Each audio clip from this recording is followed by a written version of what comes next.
واصنع بودادا ليكن ربك للأرض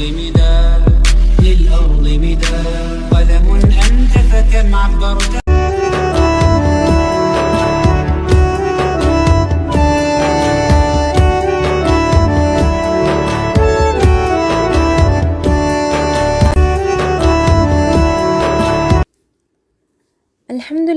அல்ஹம்துலில்லாஹி ரப்பில் ஆலமீன் வல்-ஆகிபத்து லில்-முத்தகீன். அஸ்ஸலாத்து வஸ்ஸலாமு அலா அஷ்ரஃபில் அன்பியாஇ வல் முர்சலீன் வ அலா ஆலிஹி வ ஸஹ்பிஹி வன் நாஸி அஜ்மஈன். அம்மா பஅத்.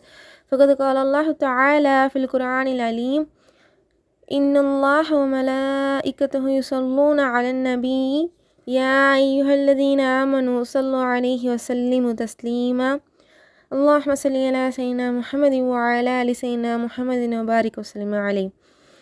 இந்த ரமலானுடைய மாதத்தில் 1000 மாதங்களுக்கும் மேலான இரவை தந்து அதன் மூலம் நம்மை ரட்சிக்கும் வல்ல இறைவனாகிய அல்லாஹ்வுக்கே எல்லா புகழும் உரித்தாவதாக.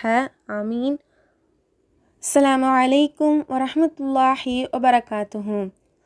நாம் பார்த்து கொண்டிருக்கின்ற தஃப்சீருடைய விளக்க தொடரில் இன்று சூரத்துல் முஃமினூனில் 55, 56வது வசனங்களை பார்ப்போம்.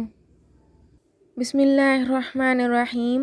ஃபகத் கால அல்லாஹு தஆலா ஃபில் குர்ஆனில் அலீம் அயஹ்ஸபூன அன்னமா நுமித்துஹும் பிஹி மின் மாலின் வ பனீன் நுஸாரிஉ லஹும் ஃபில் கைராத்தி பல் லா யஷ்உரூன். இந்த வசனத்தில் அல்லாஹ் கூறுகிறான், செல்வத்தாலும் புதல்வர்களாலும் அவர்களுக்கு நாம் செய்கின்ற உதவிகள், அவர்களுக்கு நாம் விரைந்து வழங்கும் நன்மைகள் என்று அவர்கள் எண்ணிக்கொள்கின்றார்களா என்று அல்லாஹ் கேட்கிறான். நாங்கள் அதிகமாக பொருட்செல்வங்களும் மக்கட்செல்வங்களும் உடையவர்களாகவும் நாங்கள் தண்டனையளிக்கப்படுவோர் அல்லர் என்று அவர்கள் சொல்லிக் கொள்கிறார்கள் என்பதை அல் குர்ஆனில் அல்லாஹ் கூறுகிறான். அவர்கள் நினைப்பது போன்று அது உண்மை இல்லை. இந்த விஷயத்தில் அவர்களின் கணக்கு தவறானதாக உள்ளது. அவர்களின் எதிர்பார்ப்பு தோல்வியடையும். உண்மையில் அவகாசம் அளித்து விட்டு பிடிப்பதற்காகவே இச்செல்வங்களை அவர்களுக்கு நாம் வழங்குகிறோம். இன்ன பத்ஷ ரப்பிக லஷதீத். நிச்சயமாக அல்லாஹ்வுடைய பிடி கடினமானது என்று அல்லாஹ் கூறியுள்ளான். அதாவது வழிகேட்டில் உள்ளவர்களுக்கு அல்லாஹ் செல்வத்திலும் குழந்தை செல்வத்திலும் பரக்கத் செய்திருப்பான். அதை பார்க்கும் மக்கள் இவர்களுக்கு அல்லாஹ் இவ்வளோ பரக்கத் செய்திருக்கின்றானா என்று எண்ணுவார்கள். அது அல்லாஹ்வின் பரக்கத் இல்லை. அல்லாஹ் அவர்களை சோதிக்கின்றான். அதைதான் இந்த வசனத்தில் அல்லாஹ் விளக்கியுள்ளான். இதை தொடர்ந்து கூறுகிறான், இல்லை, உண்மையை அவர்கள் உணர மாட்டார்கள் என்கிறான். ஆமாம், அவர்கள் தங்களுக்கு அல்லாஹ் பரக்கத் செய்திருக்கின்றான் என்று தான் நினைப்பார்கள். ஆனால் இது அல்லாஹ்வின் சோதனை என்பதை அறிய மாட்டார்கள் அல்லவா? இன்னும் அதிகமாக அவர்கள் பாவங்களை தேடிக்கொள்ளட்டும் என்பதற்காகவே அவர்களை நாம் விட்டு வைத்திருக்கின்றோம் என்று சூரா ஆல இம்ரானில் அல்லாஹ் தாலா கூறியுள்ளான்.